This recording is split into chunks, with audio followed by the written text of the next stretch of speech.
Bw'omwami yali eyo naawe omukyala ali eyo, bino bye bintu bye mulina okubeera nga muwa obudde. Omukyala n'omanya nti omwami wange ali bw'ati, naawe omwami n'omanya nti yeno embeera gy'olimu. Kakati waliwo embeera gy'osanga ne weesanga ng'omusajja obadde nga otwala rounds zo eziwera era nga otuuka ne situation ey'okubeera nti bw'obanga obadde ozina omukazi waliwo otuuka ekiseera ng'oyunga. Nomayiriza akagoba akasooka n'oyungirako ne mwongera okubeera nga mweyongera mu maaso okulaba nti omuntu atuuka bulungi ku ntikko. Naye waliwo situation gy'otuuka n'olaba nga tokyasobola gwengwa omusajja.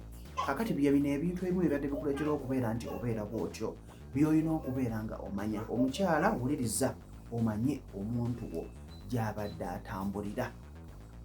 Ekisooka kye kino.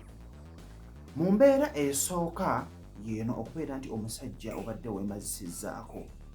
Omusajja bwe weemazisa amazzi ago gafuluma. Bwe gafuluma ofunamuko muli ogunafuwa. Ne weesanga nga bw'oba oyingidde omuntu wo weesanga nga amaanyi gabeera matono kubanga obeera wamazeeko. So bw'oba ng'omazeeko ate bwemutuuka okubeera nga mugenda mukikola n'omwagalwawo then weesanga nga amaanyi gabeera matono abadde ayunga n'oba nga tokyasobola kubeera nga okola ki ng'oyunga. Nsonga ki gyempa wano nti kubanga oba weenyonyoogedde dda oba n'ennyonyoogeza ennyingi olugenda okuyingira omwagalwawo ojja kwesanga nga ennyonyoogeza oyina nnyingi ng'omala ate bw'omala n'oba nga tokyasobola kubeera ng'oyunga amaanyi gakola ki gabeera nga kuggwa. So oyinza okuddawo ne weebuuza naye kiva ku ki so weemazisa awabeera obuzibu. So olina okubeera nga yogwa omuntu addaawo n'obeera nga onywa nnyo n'obeera nga olya bulungi oba okitegeera. Okulya ku mmwanyi ezo n'obeera ng'ozeemanyizizza, okulya ku bibala eby'enjawulo ebikuyambako okubeera nga omubiri gwo gukola ki nga guddawo bulungi. Then ekyokubiri kye kino. Oyinza okwesanga nga omuntu oyo ayinamukko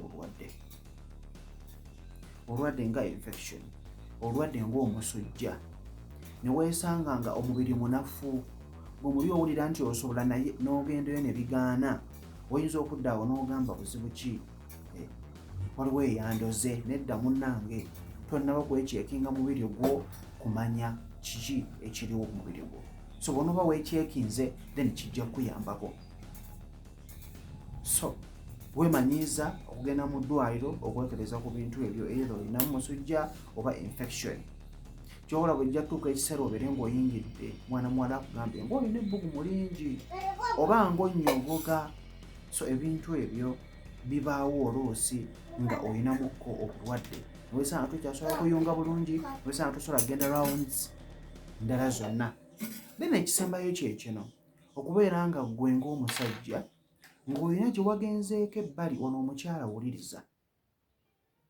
Omuntu oyo oluusi aba agenzeeko ebbali nga yanyumiddwa dda nga kwegamba takyalina muli eri kifiiringi kiri awo. Kifiiringi kiggwera ku rawundi esooka ng'oluusi takutuusizza na ku ntikko ye ng'agweri oba okitegeera ng'agweri nga kkuse. So bye ebintu ebimu by'osobola okubeera ng'otunuulira bijja kukuyambako okumanya omwagalwawo. Naawe ng'omusajja bijja kukuyambako okumanya wawe oyimiridde omubiri gwo guli gutya. Subscribe nga bwera ng'oli mupya, likinga video, sharingako ewa munno, y'okubeera nkulamuka episode yakaddako. Siba bulungi, nkwagala nnyo.